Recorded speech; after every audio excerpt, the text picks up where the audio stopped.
On behalf of the SGA, I'd like to thank them for their contribution to this series of talks, so that we can welcome Dr. Risser. He'll be here for a talk tomorrow as well. Basically, they made this possible, so thanks to them. And without any further ado, I'd like to welcome a distinguished scholar in hermeneutics and a close contemporary of Gadamer. Dr. Risser.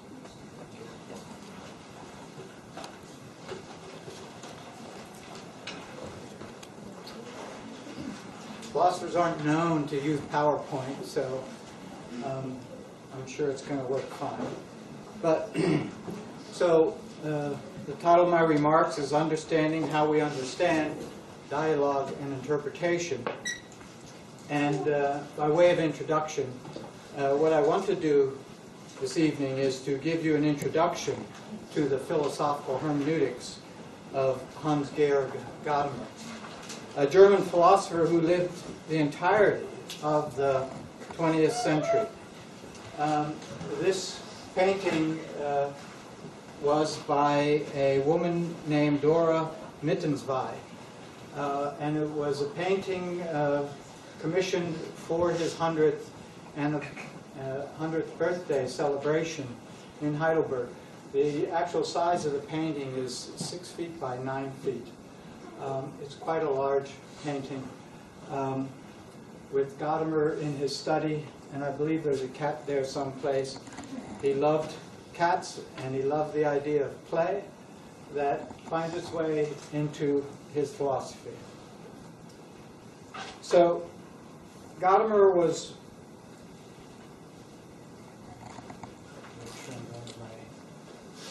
Next slide. Gadamer was born in 1900 and he died in 2002 at the age of 102. When he turned 100, there was a huge celebration for him in the city of Heidelberg, where he lived for most of his career. The President of Germany, I believe that's the gentleman there standing up, gave a speech paying tribute to his work, as did the governor of the state of Baden-Württemberg, and even the mayor had a huge evening celebration, awarding him the key to the city. He was a professor, but he was also something of a public intellectual. His idea of a philosophical hermeneutics is inseparable from the issue of humanism and how we're able to promote our humanity in contemporary social life.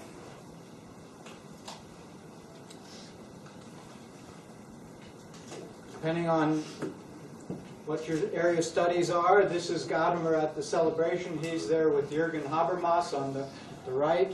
The celebration was covered live by Italian television. That's the gentleman on the far right. It's emblematic of the person of Gadamer as a philosopher of conversation.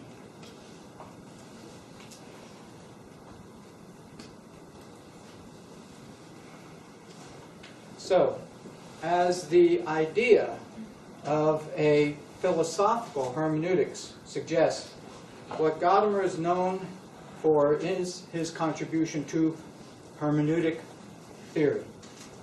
But what is hermeneutics? And why do we add the qualifier philosophical to describe his contribution to hermeneutic theory? Quite simply, hermeneutics is concerned with interpretation and understanding, which is easy for you to recognize. It is what you do when you read a literary text, for example, and for that matter, it is what you do in your discussion in any of your classes, certainly those designated as the humanities and the liberal arts. When we interpret, we attempt to get at some meaning. We want to understand the meaning. So hermeneutic theory, then, wants to explain how we interpret and understand. Some want hermeneutics to do more than this. They want to propose rules for interpreting so that we can interpret correctly. You can see the importance of this in law and biblical studies, the two areas where hermeneutics first had an academic home. So why does Gadamer add the qualifier a philosophical hermeneutics? As we will see, Gadamer does not think that we can provide rules for interpretation, in which case hermeneutics becomes a method for understanding, as we have method in natural science. He also does not think that the process of interpretive understanding is limited to interpreting text, where, again, hermeneutics first has a home. As you listen to me talking about Gadamer's hermeneutics right now, you are you are understanding what I said. For Gadamer, interpretive understanding occurs in the broader universe of language and communication, and for that matter, in our experiencing of the world in general. In this broad concern with the general nature of human understanding, hermeneutics is naturally philosophical in its approach. Now, in looking closer at his contention that hermeneutics is a philosophical endeavor, we see that it is really at odds with the ordinary understanding of philosophy. We think of philosophy as a discipline that works with language, but for the sake of conceptual thinking and making statements in order to make claims supported by argument. What concerns Gadamer, though, is the ability of language not merely to make assertions and produce logical argumentation, but more generally to disclose and reveal the meaningful. A philosophical hermeneutics is concerned with what language makes possible, namely, a thinking that involves the opening up and the communicating of the meaningful. But how is this still philosophy? If you have read a dialogue of Plato, you can see just how Gadamer's hermeneutics as philosophy actually brings us back to some aspects of the original idea of philosophy. Certainly, Plato defines philosophy in relation to rationality with its ability for argumentation. But when we take seriously the dialogical form and Plato's use of dialectic, we notice something different about philosophy. It is concerned with learning and a thinking which is never finished, always pointing towards something not yet thought or said. We see this played out in the ironic interventions of Socrates. Socrates' interlocutor is never able to say all that needs to be said. What does this tell us? In philosophizing, we always come up against the limits of thinking, which we attempt to overcome by a further thinking that takes place in language and dialogue.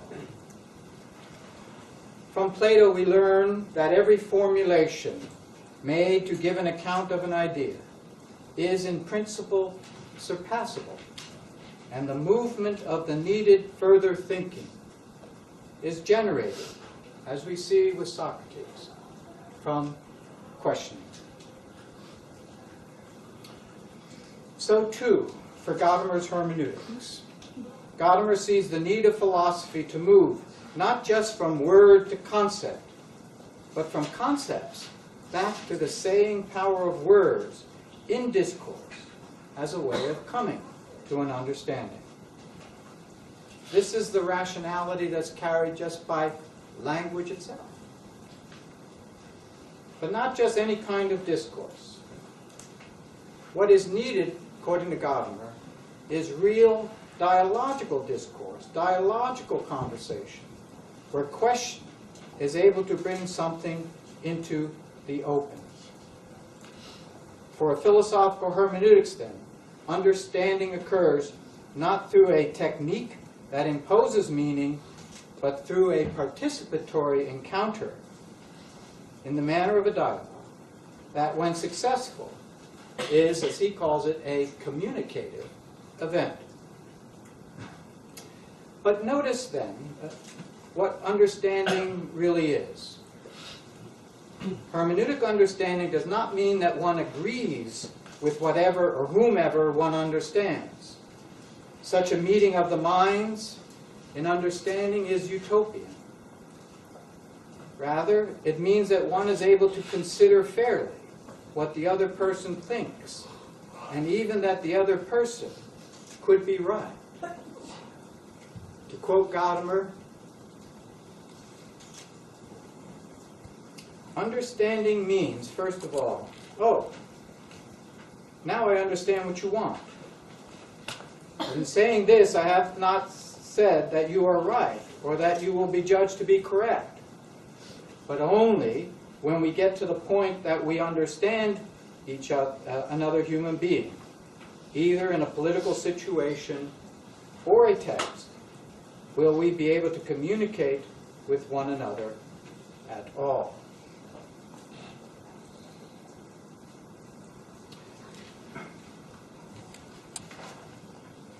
Such a simple idea, yet so telling.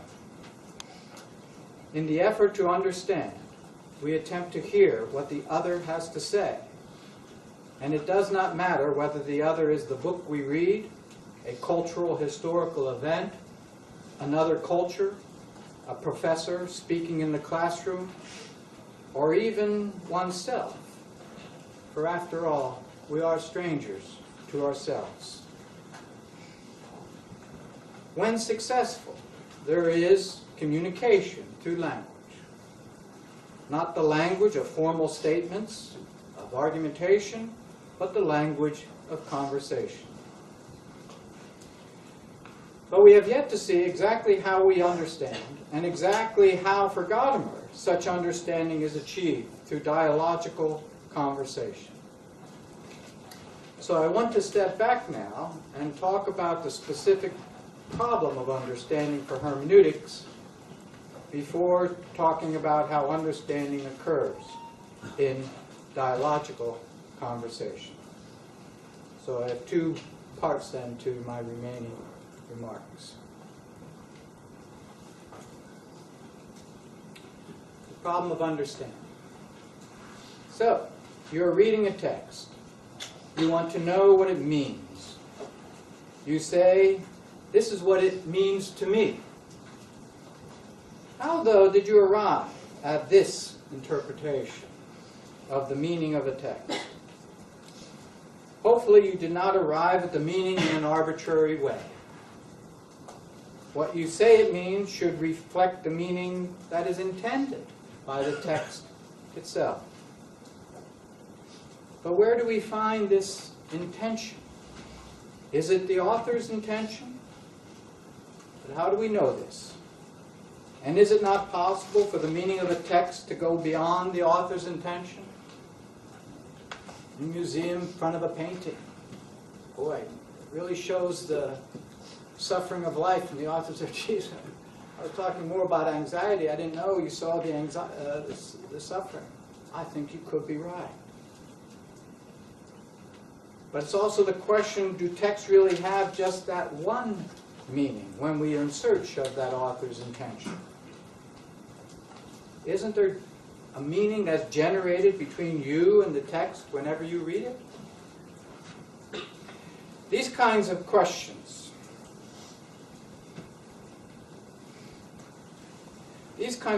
were first addressed by the theologian and philosopher Friedrich Schleiermacher in the 18th century. Quickly, I'll change the slide. There's going to be a spelling test on the word Schleiermacher. He was the first to propose a general hermeneutic for interpreting text. He claimed that interpreting text unfolds from a hermeneutic circle of part and whole. So how do you arrive at the meaning? Well, you take the meaning of a sentence, and that's understood in relation to a paragraph. But the paragraph, in turn, is understood in relation to the chapter.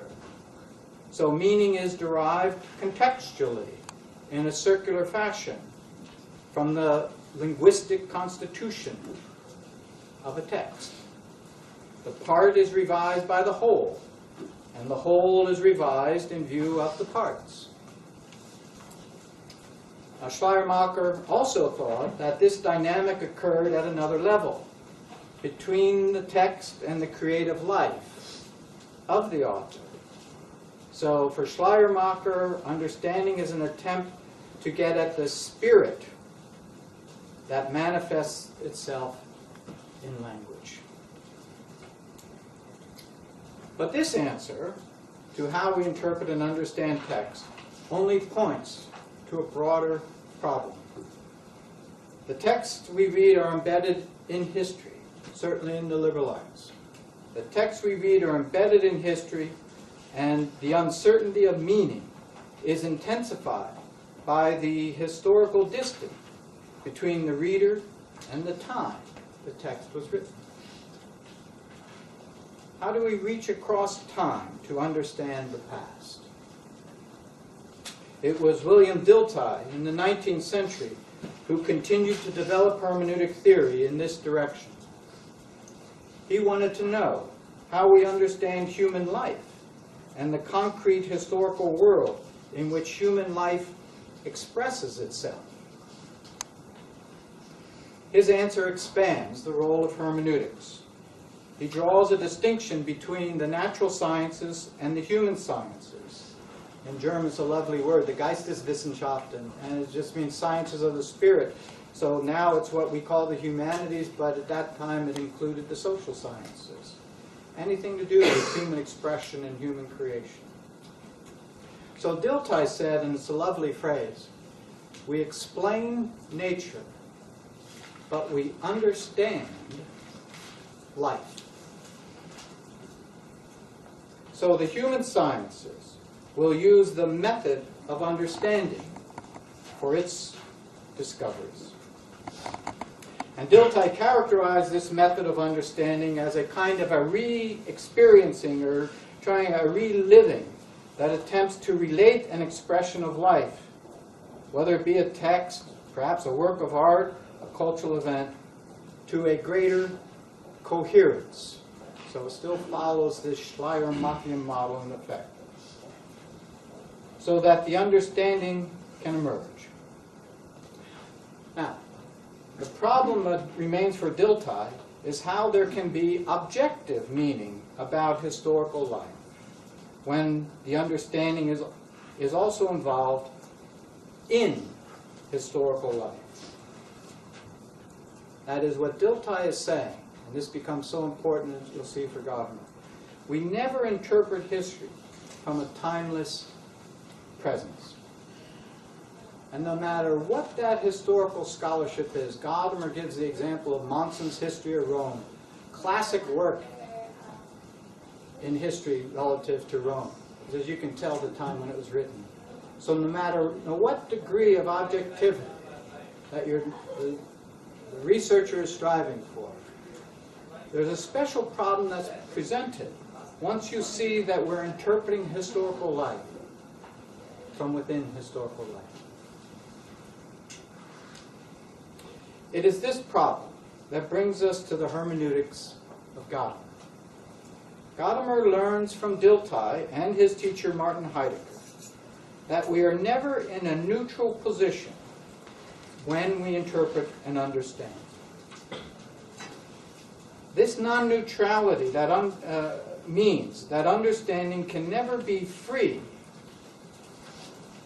can never be a free creation. We are always already in a world of meaning, even when we interpret from our present time. You know, I have this view that somehow now that I'm interpreting and looking back at history, somehow I'm outside of time, looking back into time. But our present time is precisely that, the time of historical life, the present of the historical life. So we're always situated in time and place, and that's going to affect how we understand. Gadamer calls this historical influence in which we understand tradition. He does not use this word to mean cultural practices. You know, like Thanksgiving has a tradition. And we mean by that a very specific cultural practice that we repeat from the past to the present and into the future. It doesn't mean a cultural practice as much as the fact that texts in general are embedded in history and culture, as we ourselves are. And this tradition will always be at work whenever we interpret. Tradition is that in which we interpret. And being in tradition means the past is always affecting us when we interpret. So tradition is not some object that I just think about. And because of this, we always have, in English, the word translated from German is simply prejudices. We will always have prejudice when we attempt to understand. Now here too, the word needs explanation. Gadamer does not use this word in that ordinary sense of being falsely narrow-minded. Rather, it's used in the sense of having a pre-understanding.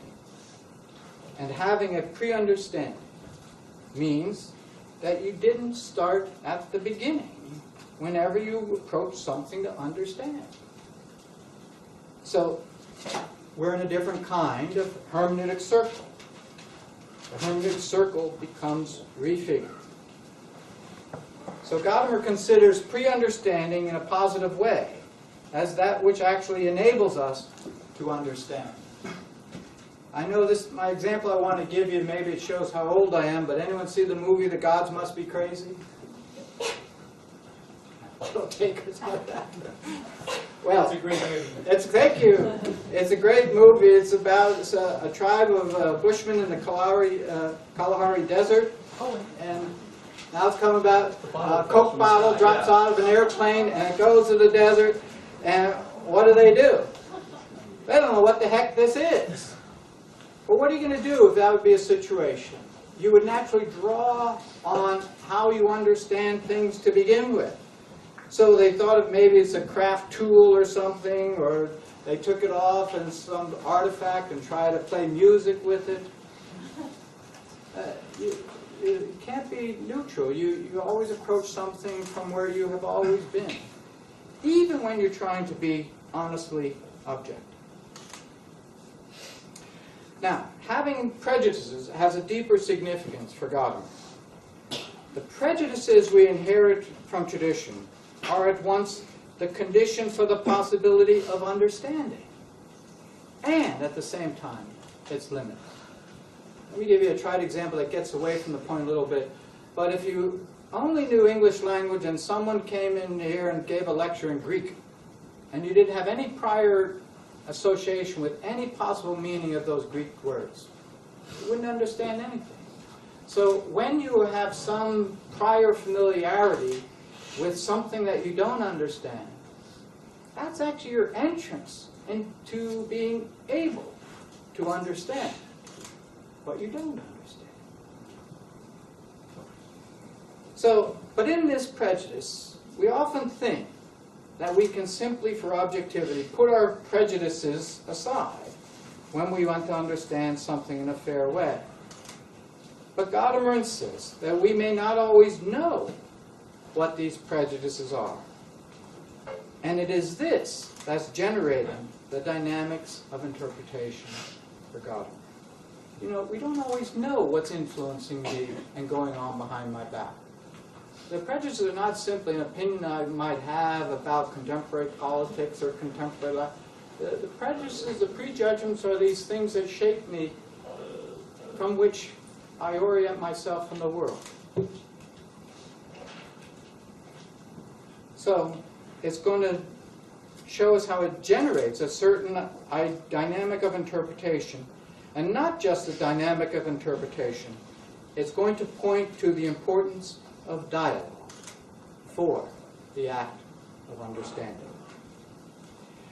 Whenever we interpret to understand something, we are faced with the task of testing our prejudgments. After all, we are trying to get at the meaning of the text or the meaning of what the other person is trying to say to me. This is how Gadamer describes this interpretive situation, which is his version of the hermeneutic circle. It's a long quote, bear with me.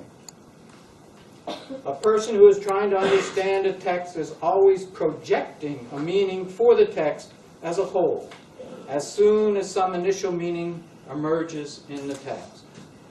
Working out this fore-projection, which is constantly revised in terms of what emerges as he penetrates into the meaning, is understanding what is there. If we examine the situation closely, we find that meanings cannot be understood in an arbitrary way. Just as we cannot continually misunderstand the use of a word without it affecting the meaning of the whole, so we cannot stick blindly to our own foremeaning if we want to understand the meaning of something other.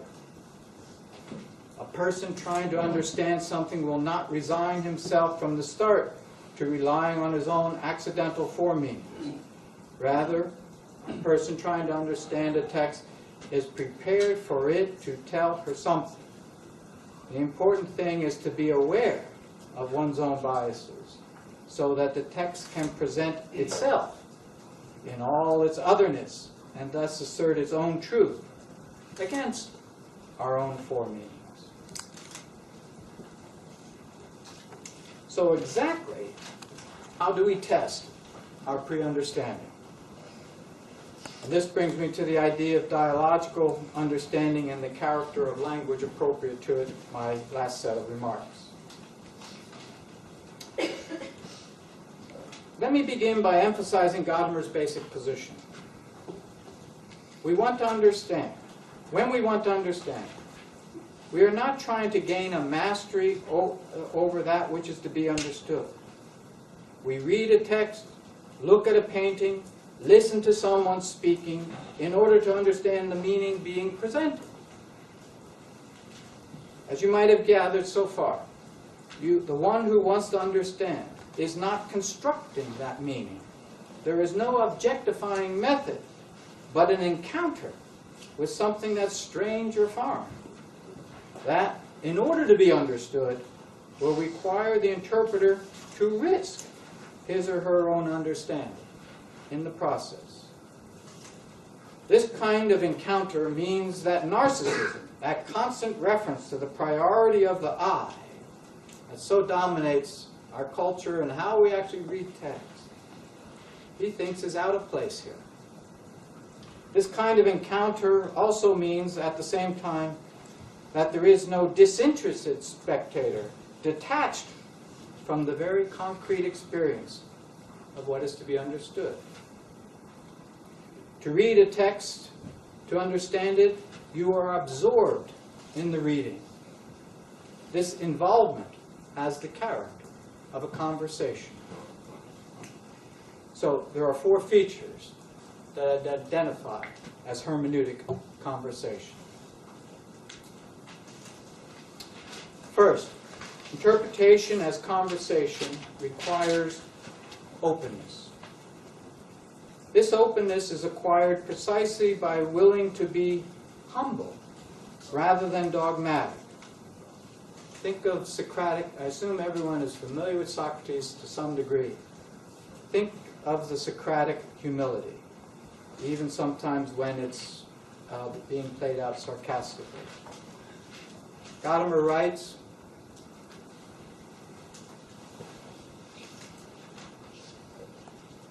oops. Oh, you have it there in the bold. Openness. Openness to the other involves recognizing that I myself must accept some things that are against me, even though no one else forces me to do so. So Gadamer captures this idea of openness in his account of hermeneutic experience. So how can you do something like that? Here's how he explains it. We generally think of experience simply as data that we accumulate to form a generalized knowing. Flowers will bloom in the spring, McDonald's hamburgers are going to taste the same when I go to Germany or even Italy. But experience is also itself an undergoing and an encounter with something. Here we might rather say that real experience is in the encounter with something that doesn't meet your expectations. A new experience then will change my expectations rather than confirming them. You know, a parent tells a child, don't touch the stove, it's hot. The child likes to touch stuff. Learn for yourself. Tatematos, the Greek, learn through suffering, touch the stove, it's hot. Changes expectation. So what we learn from being experienced is that our expectations can always be dashed. We learn that all our planning is finite and limited. So here's where openness belongs. And anyone who truly listens, Gadamer claims, is fundamentally open. Like Socrates, in openness, we know that we don't know. Second, conversation involves questioning. Gadamer tells us that the logical structure of openness is the question. When you experience something that is not what you thought, you naturally have a question. We cannot have experiences without asking questions. Every experience that does not meet your expectation presents you with that question. But notice the character of a question. It always has a direction and places what is questioned in a particular perspective. And if you only engage in dialogue to prove that you're right, you're not asking questions. So to bring something into the open then requires a question. And moreover, a real question is caught between knowing and not knowing. Ever notice in class when the teacher says, do you have any questions? And if no one has a question, it means either you know everything and there's nothing you need to know, or you know nothing, there's nothing you can ask about. You can only ask a question by having some familiarity, some understanding of what you do not know.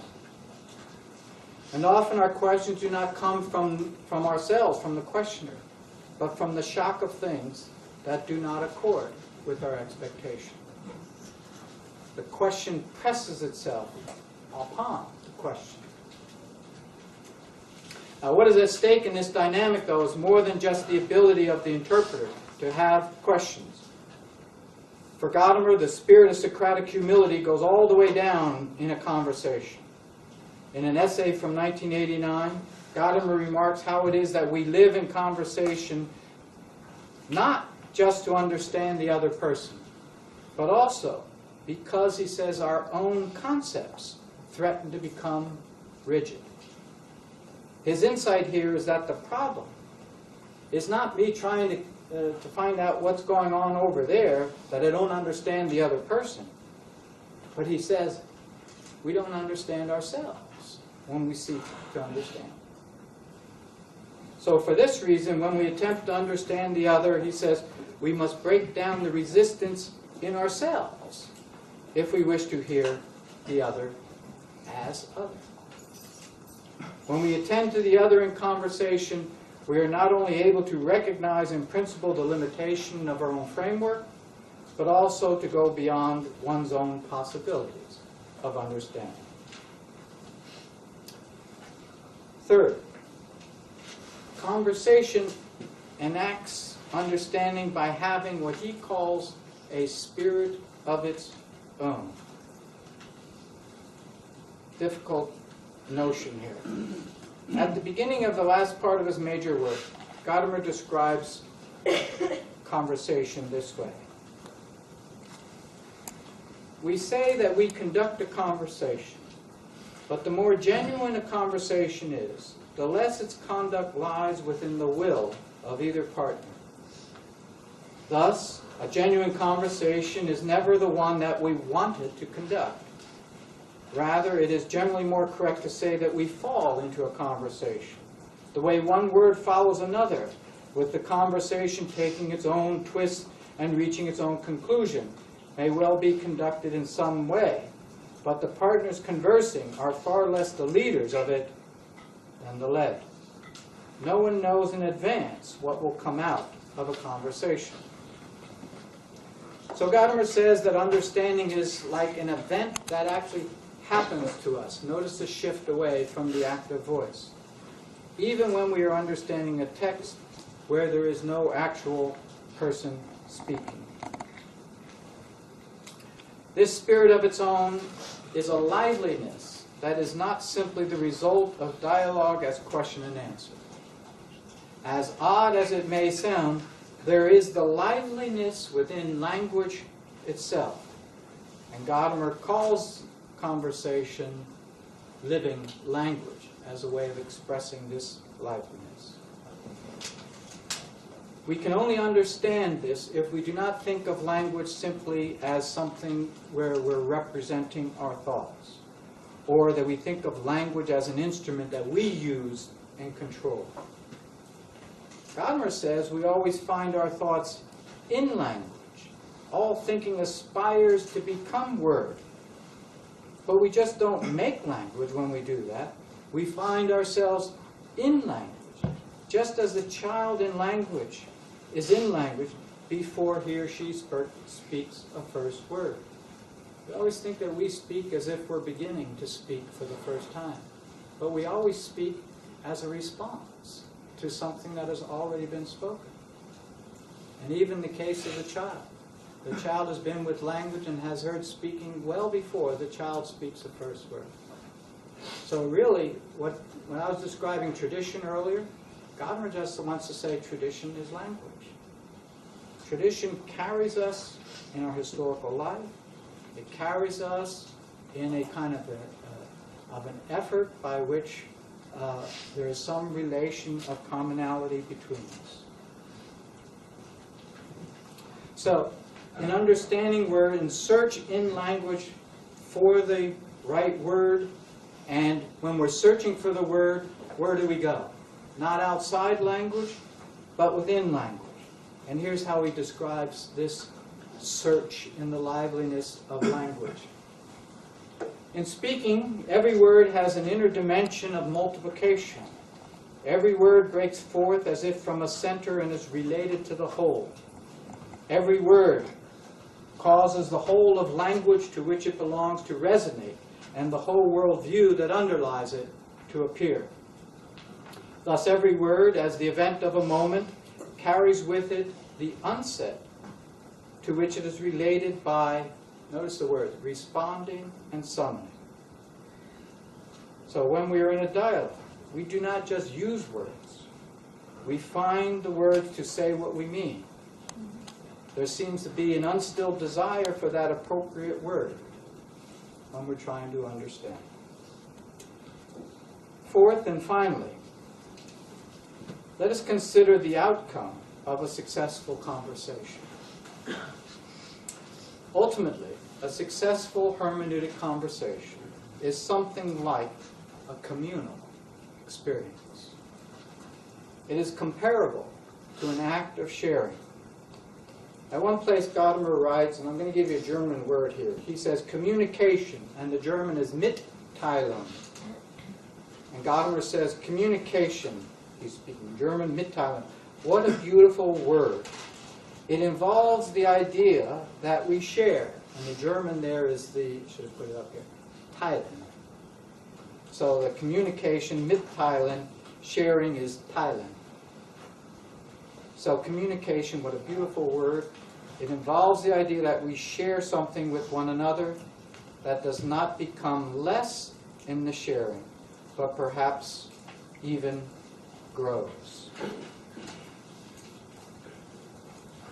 And if conversation takes me beyond myself, if I become transformed into a communion through this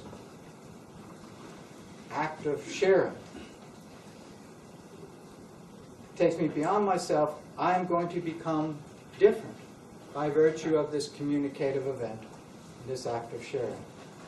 Said in another way, I learn something in a way that I am changed by it.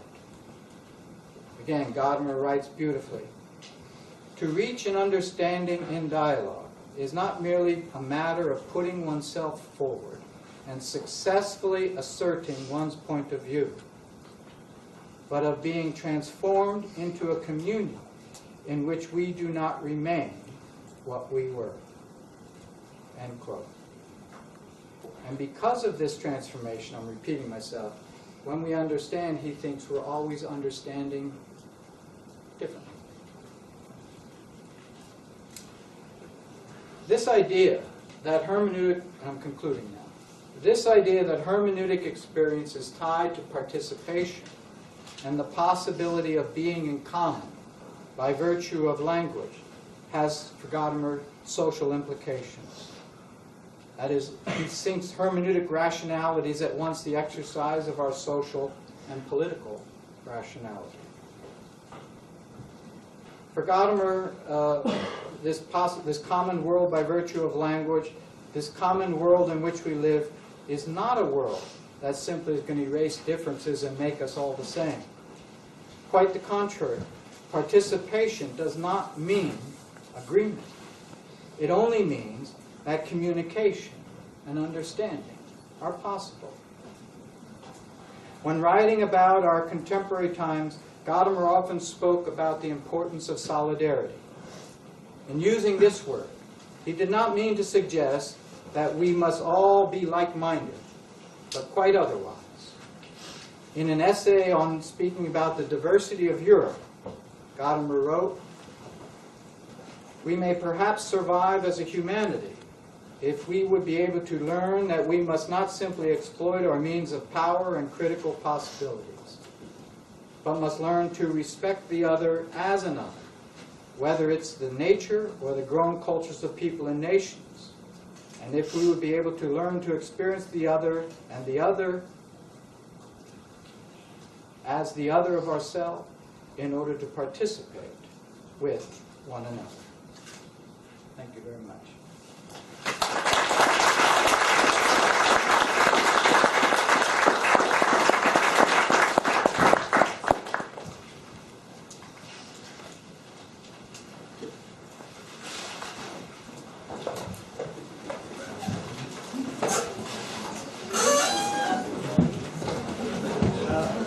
Take time for questions on it.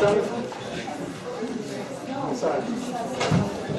I'm going to take some time for questions, so you have to you can leave if you want, but I want to answer some questions if you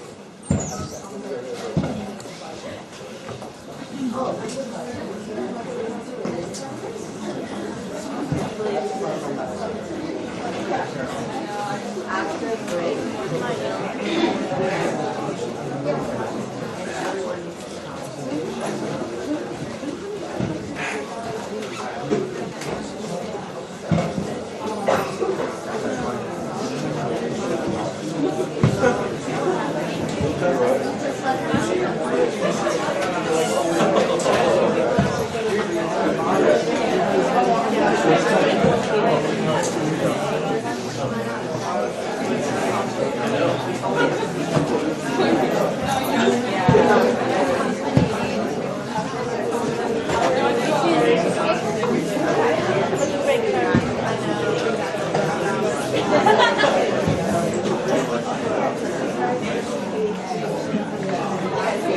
You hurt my feelings that no one stayed for a question.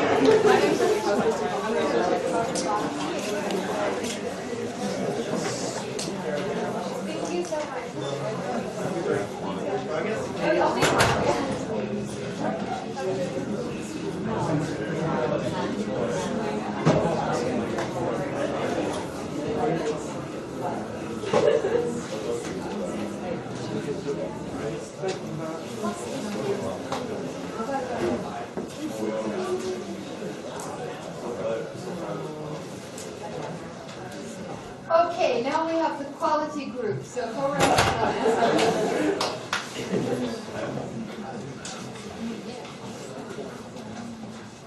I didn't know your background. background, so I had to try to judge where I could possibly communicate with you applying principles of hermeneutics.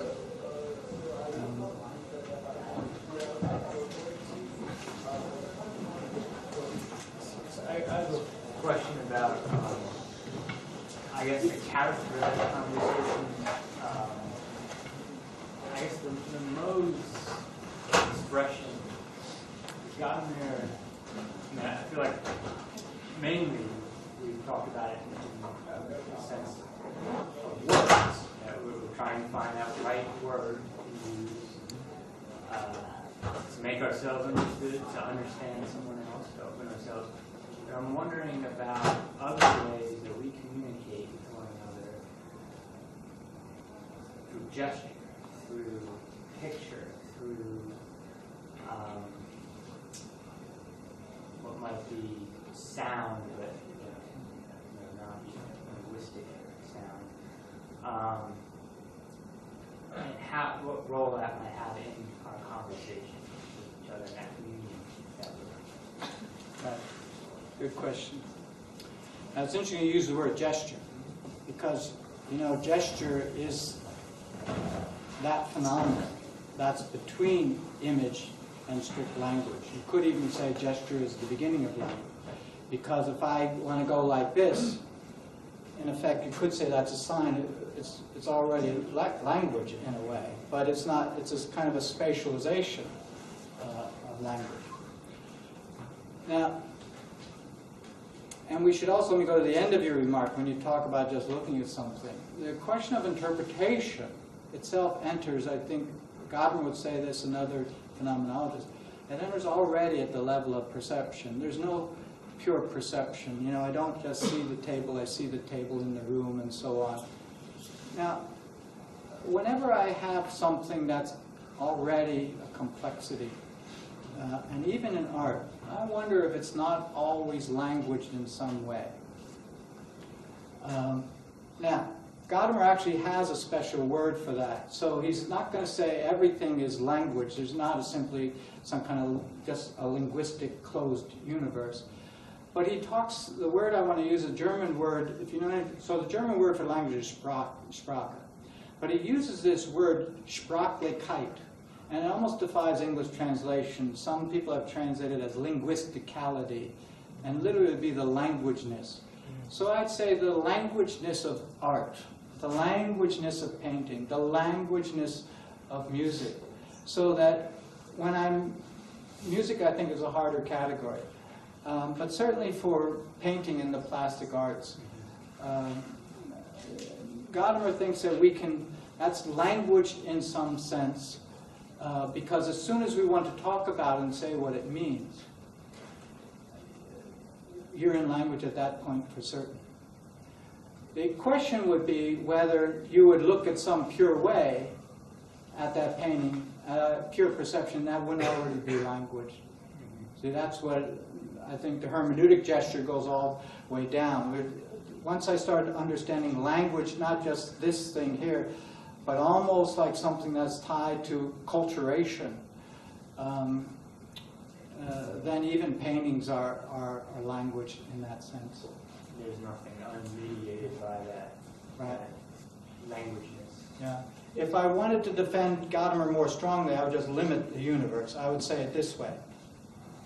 When there is something that I want to understand and I do not understand, then language is necessary.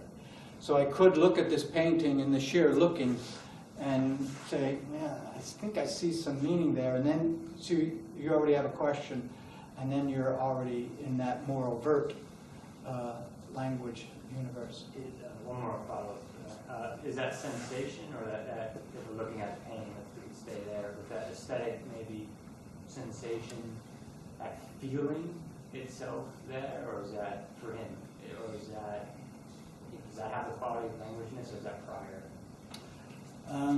This is a whole other question. That is, I'm going to say in another talk tomorrow, this whole idea that we think that art is somehow just about some kind of a feeling that I might have about it. You think that has a historical sense to it. And he wants to argue the contrary, that language has a world in it. And once you have world, the phenomenological notion of world, which is simply, there's some meaningful, something meaningful present there. The idea that the work of art is thought simply in terms of feeling, it would be insufficient.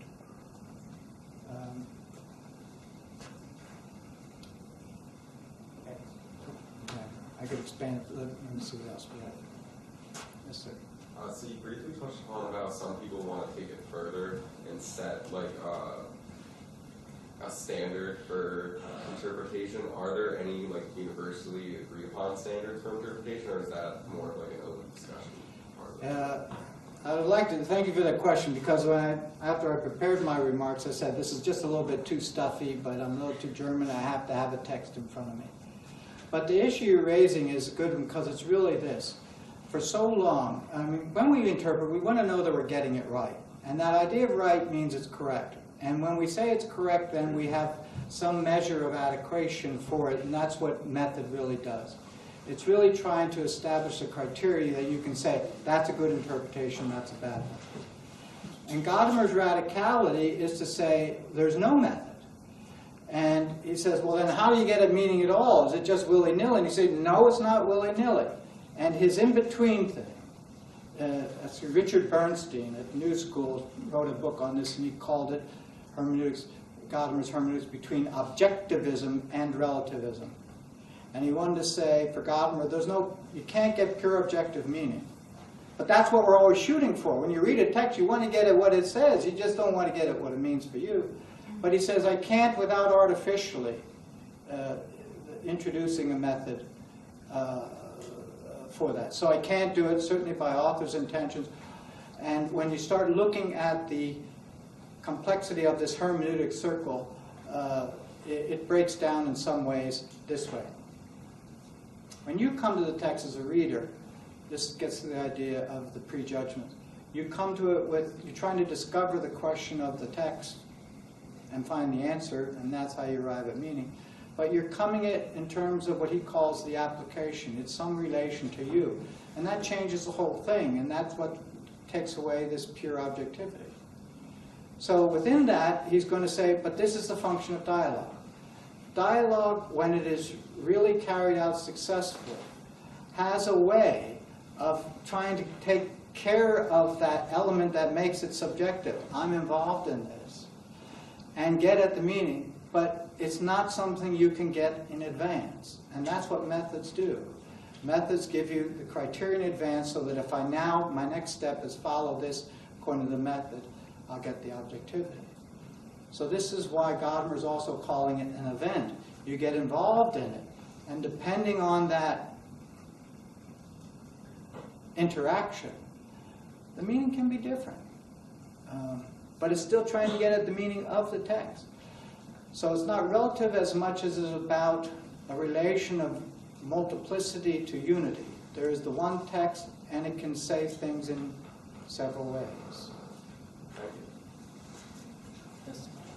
So, would Gadamer have said that the act of entering a conversation is an activity that you undergo, that you take upon yourself to do, but the act of reaching and understanding isn't really an act, it's just something that naturally follows from a genuine conversation? Yes, you can say it that way. And I'll just reword it a little just for a point of emphasis. He doesn't say this directly, but I'd say good conversation is middle voice. And you see what active voice is, I say that. And middle voice means, and then there's the passive voice, which means something happens to you, and Gadamer starts using that language. But a conversation is middle voice because you're actively engaged in it, but a good conversation. You've ever had one? You read a text, you get absorbed, and it's as if someone's addressing you and speaking to you as you read. Well, so that's that passive character of something happening to you. And that's why he uses this language of event. You get caught up in something, it starts to have a life of its own. And it's going to wind up changing the interpreter then, so it's not just this calculation of trying to secure something by some kind of mastery. One last point. Do you see how many times I tried to emphasize, certainly towards the end, this notion of humility? And Gadamer really emphasizes the idea of listening.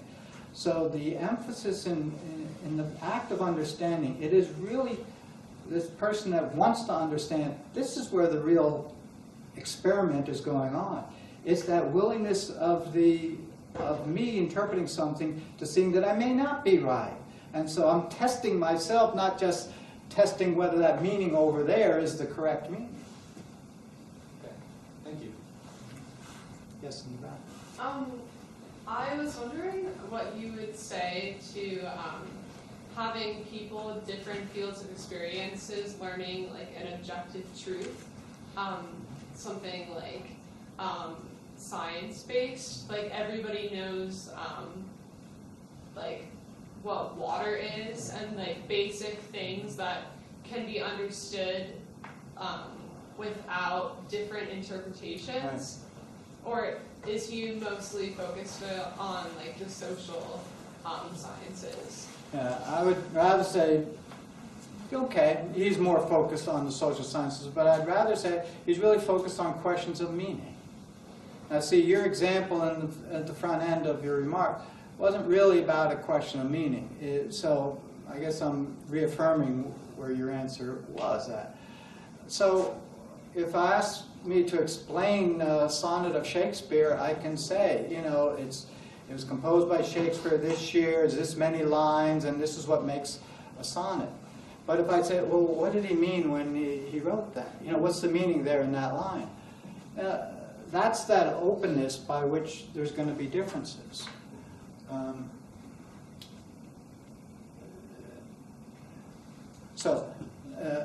It's when there is a form of address, and when you're doing what we call ordinary science, you're not in the form of address. Someone is not saying something and you're saying, I can't, you know, I don't understand what you mean.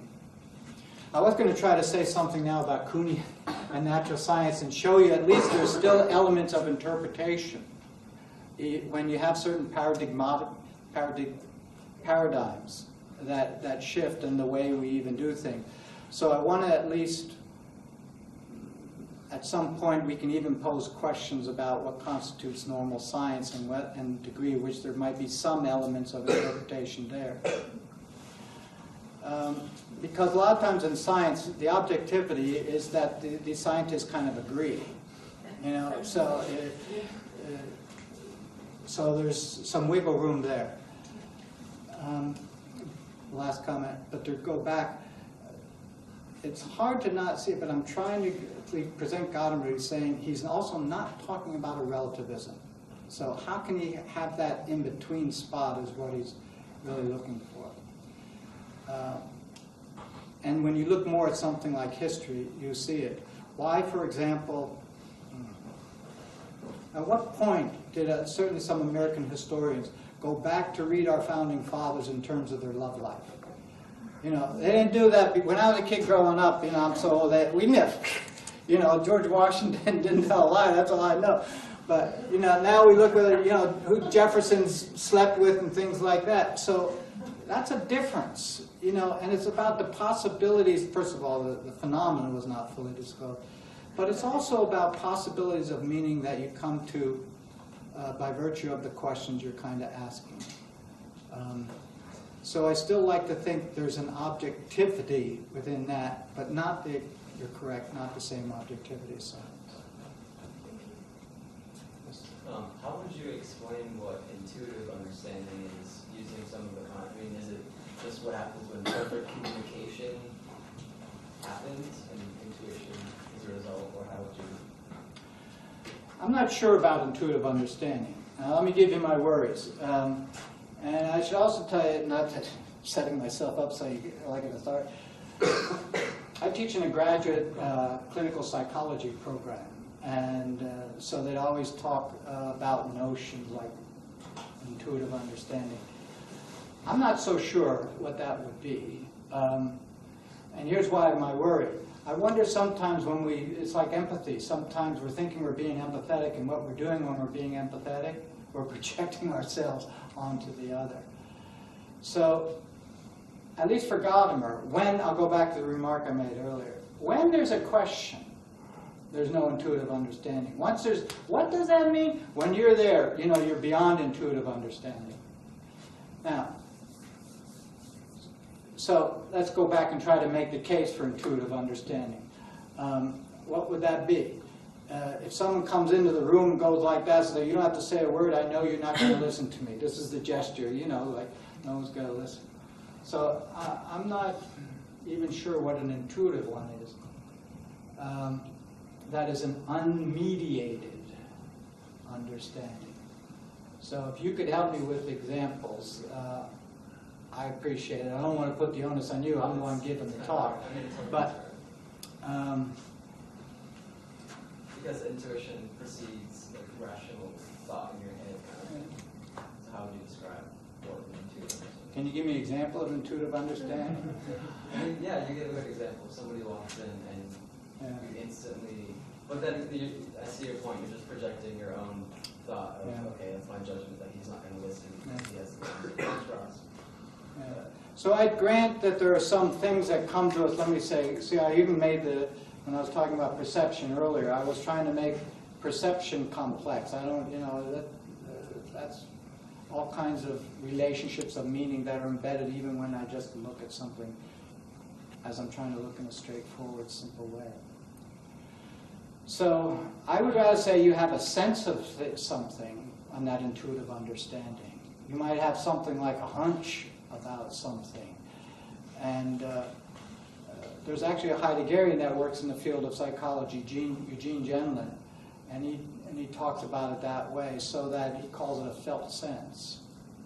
But a felt sense means something like a disposition about something that is some kind of effect about the world.